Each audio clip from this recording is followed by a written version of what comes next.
ये द्वितीय वर्ष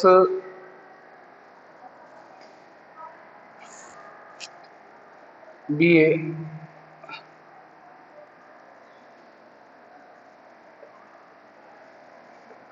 द्वितीय वर्ष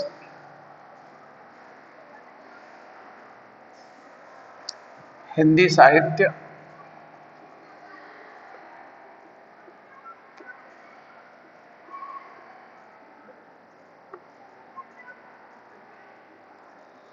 के बारे में हम चर्चा करेंगे। और ये जो वीडियो है वो सभी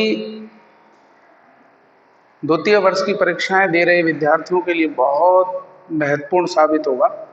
इसी को ध्यान में रखते हुए इस वीडियो का मैं निर्माण कर रहा हूँ। प्यारे विद्यार्थियों, जैसा कि आप सबको विदित है कि राजस्थान विश्वविद्यालय के द्वारा द्वितीय वर्ष की परीक्षाओं का कार्यक्रम घोषित कर दिया गया है और उन्होंने द्वितीय वर्ष की परीक्षाएं आयोजित करने के लिए जो गाइडलाइन निर्धारित की है वो गाइडलाइन तृतीय वर्ष के विद्यार्थियों की गाइडलाइन के अनुसार तैयार की है। प्यारे विद्यार्थियों, अगर हम देखें तो हमारे जो मुख्य विषय हैं उन मुख्य विषयों में 3 घंटे के स्थान पर 1.5 घंटे का पेपर आयोजित किया जाएगा। और बीए के अंतर्गत अगर हम देखें तो बीए के द्वितीय वर्ष के अंतर्गत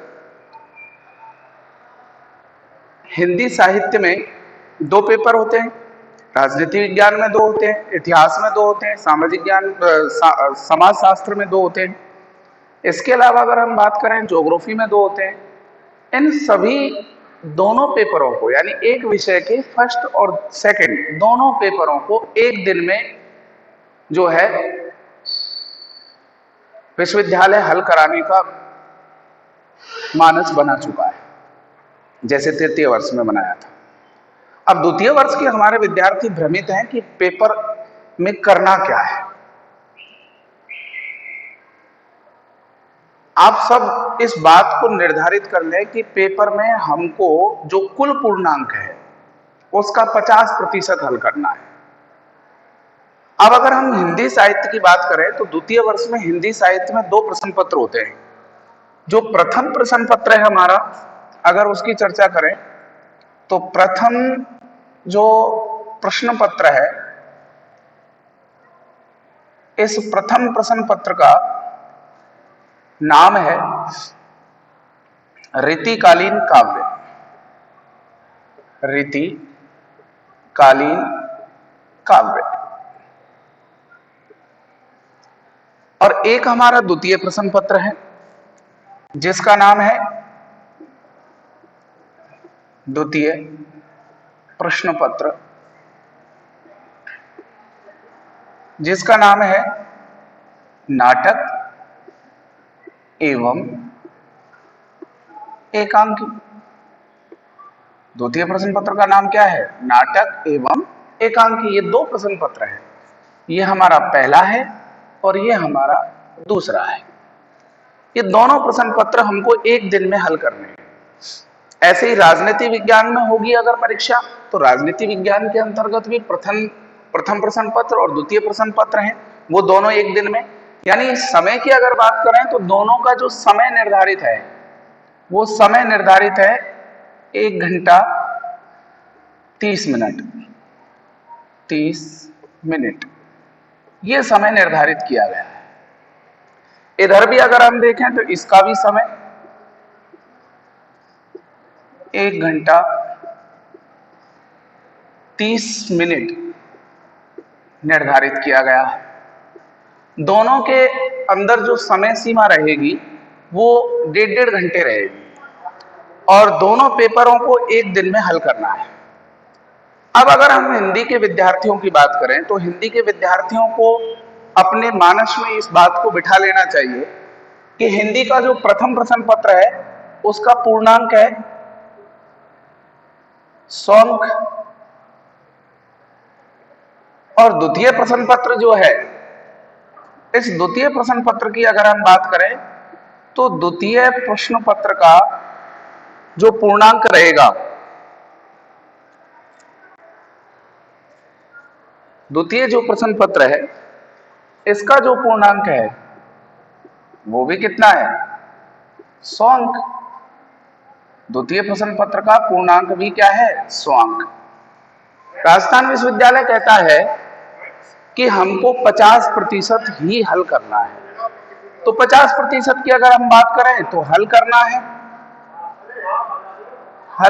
है कितने अंक का, 50 अंक का। इसमें भी हमको हल कितने का करना है, हल करना है कितने अंक का, 50 अंक का। यह आपको ध्यान रखना है। इसमें भी 50 अंक का हल करना है, इसमें भी 50 अंक का हल करना है। दोनों में 50-50 अंक का हल करना है। आपको भ्रमित नहीं होना है कि 1 यूनिट कर लो, 2 यूनिट कर लो, 3 यूनिट कर लो, और कितनी यूनिट करो, जो कुल पूर्णांक है उसमें से आधा कर लो। इतने नंबर का आपको हल करना है। अब कहीं से भी आप हल कर सकते हो, क्योंकि राजस्थान विश्वविद्यालय ने कहा है कि अथवा विकल्प इसकी किसी प्रकार की कोई बाध्यता नहीं रहेगी। तो पेपर कैसे आता है हमारे हिंदी साहित्य में, अगर हम प्रथम प्रश्न पत्र की बात करें तो पहला जो प्रश्न पत्र आता है, पहला जो प्रश्न आता है वो आएगा, निम्नलिखित अवतरणों की सप्रसंग व्याख्या करो। क्या आएगा, निम्नलिखित अवतरणों की सह प्रसंग व्याख्या करो। ये प्रश्न आना है। अब इसके अंतर्गत हम देखें तो 4 भाग आएंगे। एक आएगा कै, एक आएगा ख, एक आएगा गै और एक आएगा घै। 4 आने। अब अगर हम देखें तो इसमें एक अथवा आएगा, इसमें भी देखें तो एक अथवा आएगा, इसमें भी देखें तो एक अथवा आएगा, और इसमें अगर देखें तो भी एक अथवा आएगा। कुल मिलाकर के इसमें विकल्प होंगे आपके पास। अब राजस्थान विश्वविद्यालय ने जो गाइडलाइन निर्धारित की है उसके अंतर्गत इस बात को बताया है कि विकल्प की अथवा की किसी प्रकार की यूनिट की कोई बाध्यता नहीं होगी। तो ऐसी स्थिति में अगर हम देखें तो नियमानुसार ये 10-10 अंक की आती है। कितने अंक की होती है, 10-10 अंक की। ये 10 अंक, ये भी 10 अंक, ये भी 10 अंक और ये भी 10 अंक। ये 10-10 अंक के सप्रसंग व्याख्याएं आनी है। अब अगर हम देखें तो इनमें से जब हम पहले पेपर तैयार करते थे 100 के हिसाब से जब करते थे तो इन दोनों में से एक कोई सा भी करना होता था, इन दोनों में से एक कोई सा भी करना होता था, इन दोनों में से एक कोई सा करना होता था, इन दोनों में से एक करना होता था। तो कुल मिलाकर 4 व्याख्याएं करनी होती थी और कोई सी भी कर सकते थे। लेकिन अब की बात अथवा विकल्प की कोई बाध्यता नहीं है। ऐसी स्थिति में प्यारे विद्यार्थियों आप लोग ध्यान दें कि अगर मान लीजिए हमको अथवा की ये दोनों व्याख्याएं आ रही हैं तो ऐसी स्थिति में हमको ये दोनों अगर हम करते हैं तो हमारे 10 के स्थान पर 2 अगर कर दिए हैं तो 10 की जगह कितने के हो गए, 20 के हो गए। और मान लीजिए आपको ये नहीं आती, आपको तो ये दोनों आती हैं, तो ये दोनों 10 की जगह 2 मानी जाएंगी। ये भी दोनों आती हैं तो दोनों ये कर दीजिए। कोई सी भी, आपके पास 8 व्याख्याएं हैं, इन 8 व्याख्याओं में से आप कोई सी भी 4 व्याख्या कर सकते हैं। इन 8 व्याख्याओं में से आप कोई सी भी 4 व्याख्या कर सकते हैं। अगर हम बात करें हमारे द्वितीय वर्ष के पेपर की तो द्वितीय वर्ष का जो पेपर है उस पेपर में टोटल जो पाठ है वो 8 है। तो प्रत्येक पाठ में से एक व्याख्या आनी है।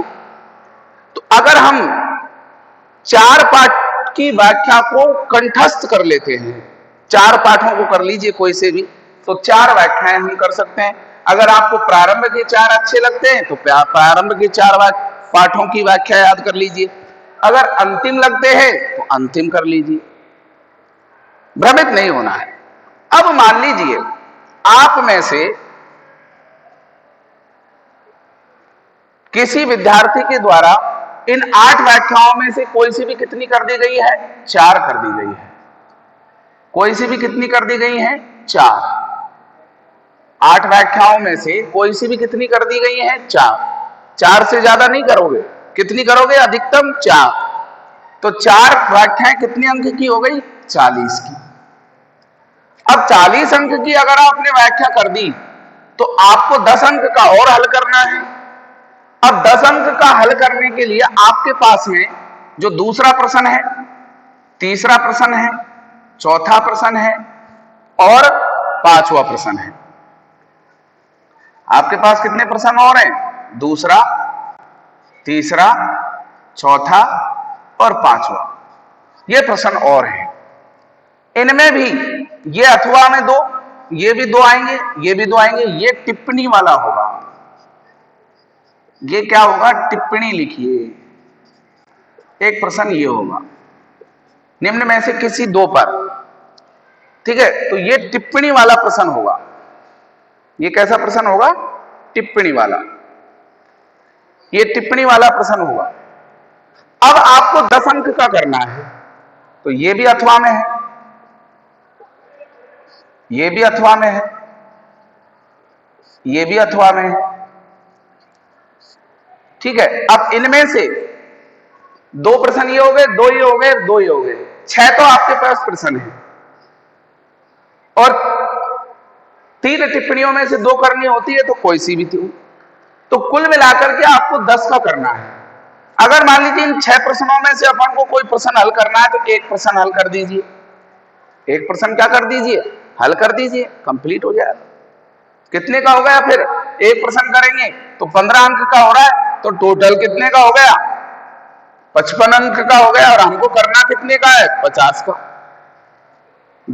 1-2 नंबर का ज्यादा हो जाता है, कोई बड़ी बात नहीं, लेकिन कम का नहीं होना चाहिए 50 से। और ये सब काम करना कितनी देर में है? 1.5 घंटे। ये आपको ध्यान रखना है। अब अगर मान लीजिए कोई कहे कि साहब हम तो व्याख्या 2 ही करेंगे, तो आप 8 व्याख्याओं में से कोई सी भी 2 व्याख्या कर दीजिए। 2 व्याख्या करोगे तो ऐसी स्थिति में आपके 2 व्याख्याएं कितने नंबर की हो गई? 2 व्याख्या हो गई आपकी 20 नंबर की। अब आपको 2 प्रश्न करने पड़ेंगे। कितने प्रश्न करने पड़ेंगे? 2। अब आपके पास 6 प्रश्न है, ये वाले। इन 6 प्रश्नों में से अगर मान लीजिए इसके दोनों आ रहे हैं तो इसके दोनों माने जाएंगे। ये करना चाहो तो ये कर दीजिए। अब ये कहे कि कोई मैं तो एक इसमें से करूंगा और एक इसमें से करूंगा, तो एक इसमें से कर दे, एक इसमें से कर दे, पर करने कितने पड़ेंगे? 2। कब? जब 2 व्याख्या करते हो। अब अगर कोई ये कहे कि मैं तो व्याख्या करूंगा ही नहीं, मुझे तो व्याख्या नहीं आती, मैं तो प्रश्न ही करूंगा, तो ऐसी स्थिति में ध्यान रखो, अगर वो प्रश्न करेगा तो कम से कम उसको 3.5 प्रश्न करने पड़ेंगे। कितने प्रश्न? 3.5। क्यों? क्योंकि 15 नंबर का एक प्रश्न है तो 3 प्रश्न 45 नंबर के हो गए और एक उसको और करना पड़ेगा। अगर वो प्रश्न नहीं करता है तो टिप्पणी कर दो, पर उसको कुल करना कितने का है? 50 अंक का। ये आपको ध्यान रखना है, ठीक है? तो बिल्कुल आपको भ्रमित नहीं होना है, बिल्कुल दत्तचित हो जाओ कि हिंदी का पेपर इस तरीके से हल करना है, ठीक है? अब हम द्वितीय प्रश्न पत्र की अगर बात करें तो द्वितीय प्रश्न पत्र में भी ऐसा ही होगा। द्वितीय प्रश्न पत्र में नाम है नाटक एवं एकांकी। अब नाटक एवं एकांकी की अगर हम बात करें तो नाटक एक है हमारे कोणार्क और दूसरा एकांकी एक है। एकांकी में 7 एकांकियां हमारे संकलित है। नाटक की अगर हम बात करें तो नाटक हमारे चलता है कोणार्क, जिसके रचयिता कौन है? रचयिता है जगदीश चंद्र माथुर।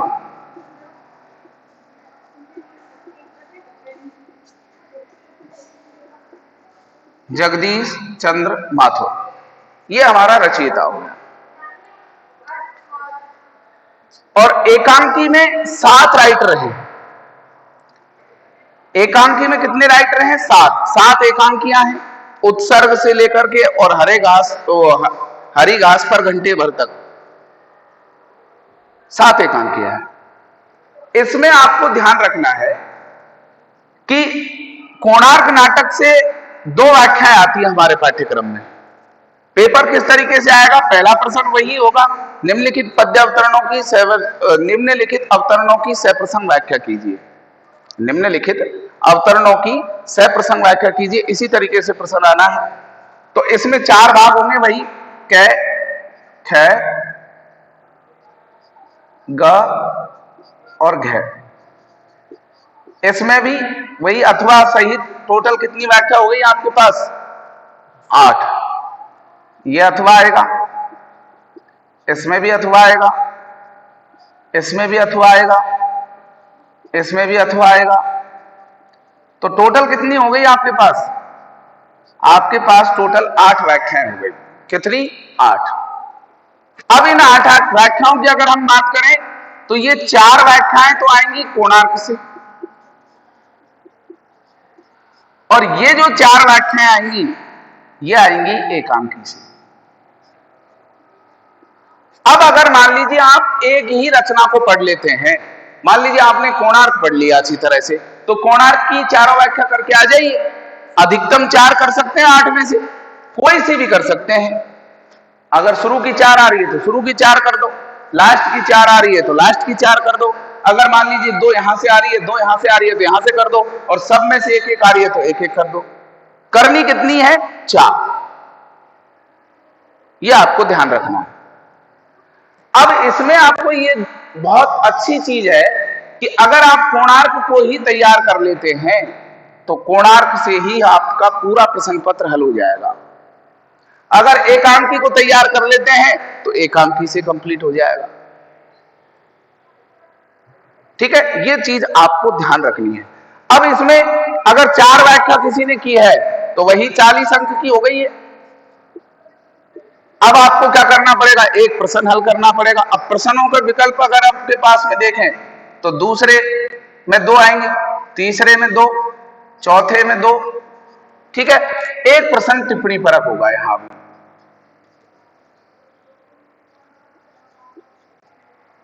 एक प्रश्न टिप्पणी परक होगा। अब यहां अगर हम देखें तो इसमें जो प्रश्न आएंगे दोनों वो कोणार्क के होंगे।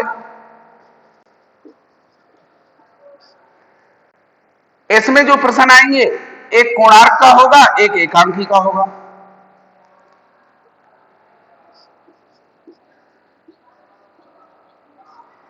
और इसमें अगर जो प्रश्न आएंगे तो ये दोनों के दोनों एकांकी के होंगे। यानी 3 प्रश्न इसमें से आने हैं कोणार्क में से, और 3 प्रश्न एकांकी में से आने हैं। और करना कितना है? अगर 4 व्याख्या कर दी है तो 1 करना है। अब वो चाहे कोणार्क के कर दो चाहे एकांकी का कर दो। कोई कहे कि मुझे तो 2 ही करनी है व्याख्या, तो 2 व्याख्या कर देगा तो 2 प्रश्न करने पड़ेंगे। कोई कहे कि मुझे व्याख्या नहीं करनी, मुझे तो प्रश्न ही करने, तो भैया 3.5 प्रश्न करने पड़ेंगे कम से कम हल। आ रही है बात समझ में? और हिंदी के विद्यार्थी विशेष रूप से ध्यान रखो, सबसे अच्छे अंक व्याख्याओं को करने पर आते हैं। प्रश्नों में आपको कम अंक आने की संभावना रहती है, लेकिन व्याख्याओं में अगर आपने उसमें संदर्भ लिखा है, संदर्भ के बाद प्रसंग लिखा है, प्रसंग के बाद व्याख्या लिखी है, व्याख्या के बाद उसमें विशेष डाला है, तो नंबर बहुत अच्छे आते हैं। बस आप अशुद्धियों का, लेखन का ध्यान रखें, विवरण चिन्ह विशेष रूप से ध्यान रखें, अनुस्वार का विशेष रूप से ध्यान रखें। ये तमाम चीजें आपको ध्यान रखनी है। ये सब चीजें आपको ध्यान में रखते हुए प्रश्न पत्र को हल करना है। ठीक है, ये तो हो गई हिंदी की बात। हिंदी का पेपर इस तरीके से हमको हल करना है। अब मान लीजिए कोई कहे कि मुझे राजनीति विज्ञान का करना है, तो भैया राजनीति विज्ञान में भी 2 प्रश्न पत्र आते हैं, 1.5 घंटे में करने हैं। पहले फर्स्ट करना है, फिर सेकंड करना है। समय का आप ध्यान रखें, प्रबंधन का बहुत महत्व है। अगर अगर हम 1.5 घंटे की बात करें तो 1.5 घंटे को इस तरीके से बांट लीजिए कि हमारे 4 व्याख्या मतलब 50 नंबर का हल हो जाए, इतना उसको आप प्रबंधित कर लीजिए। आपके पास बिल्कुल समय नहीं है। अब राजनीति विज्ञान का अगर हल करना है तो राजनीति विज्ञान में प्रथम प्रश्न पत्र 100 अंक का, द्वितीय प्रश्न पत्र 100 अंक का, उसमें छोटे भी प्रश्न आते हैं, उसमें बड़े भी प्रश्न आते हैं, उसमें लघुत्तरात्मक भी आते हैं। तो ऐसी स्थिति में आप ध्यान रखें कि आपको करना कितने अंक का है। 100 का पेपर है तो 50 का करना है। कहीं से भी कर सकते हैं, उसमें भी अथवा या यूनिट का कोई प्रबंधन नहीं है। पेपर जो छप के आएगा वो 100% कोर्स के आधार पर छप के आएगा। उस राजस्थान विश्वविद्यालय ने गाइडलाइन जो निर्धारित की है वो इस तरीके से की है। चाहे हम समाजशास्त्र के हों, चाहे हम राजनीति विज्ञान के हों, चाहे हम इतिहास के हों, सब में 100 अंक के प्रश्न पत्र हैं और करना कितने का है? 50 का। अब कहां से करना है वो, चाहे आप नीचे से करें, चाहे ऊपर से करें, चाहे मध्य से करें, होना कितने अंक का चाहिए हल? 50 का। अब एक समस्या मान लीजिए भूगोल के विद्यार्थियों को आ सकती है। तो भूगोल में सीधी सी बात है, पूर्णांक 75 का होता है एक प्रश्न पत्र और दूसरा भी 75 का। तो उसमें आपको आधा करेंगे तो 37.5 अंक का हल करना है। भ्रमित मत होना, पेपर में लिखा होगा प्रथम प्रश्न करना अनिवार्य है, कोई बाध्यता नहीं है। कहीं से भी करो, बस आपका 37.5 अंक का हल हो जाना चाहिए 1.5 घंटे में। और दूसरा प्रश्न पत्र में भी 37.5 का, 50 अंक का उसमें प्रैक्टिकल होता है। ये तमाम चीजों को आपको ध्यान रखना है। द्वितीय वर्ष के विद्यार्थियों को जो मोस्ट इंपॉर्टेंट हिंदी साहित्य की व्याख्याएं हैं प्रथम प्रश्न पत्र की, वो भी मैं आपको सेंड कर चुका हूं। आप उसको भी चैनल से देख सकते हैं। मैं पर्सनल मेरे व्यक्तिगत चैनल पर इसको डाल रहा हूं। आपको अगर ये सूचना अच्छी लग रही है तो इसको लाइक करें, ज्यादा से ज्यादा शेयर करें अपने विद्यार्थी, अपने जितने भी सहपाठी हैं उन, और उनको भी ये सारी जानकारी उपलब्ध कराएं जो मैंने आपको अवगत कराई है। ठीक है, भ्रमित नहीं होना है, अभी से लग जाइए और इतना तैयार कर लीजिए कि 50% पेपर हम हल कर सकें। मेरे जो विद्यार्थी हैं उनको मैंने इंपॉर्टेंट प्रश्नों के नोट्स तैयार करके दिए हैं। ऐसी स्थिति में वो ध्यान रखें कि इंपॉर्टेंट नोट्स, जैसे फर्स्ट पेपर की हम बात कर रहे हैं, तो जो अगर मान लीजिए आपको व्याख्या तैयार करनी है तो शुरुआत के 4 पाठों की कर लीजिए या लास्ट वाले 4 पाठों की कर लीजिए। इसी तरीके से आपको पेपर को हल करना है। ठीक है, आज के लिए इतना ही। धन्यवाद।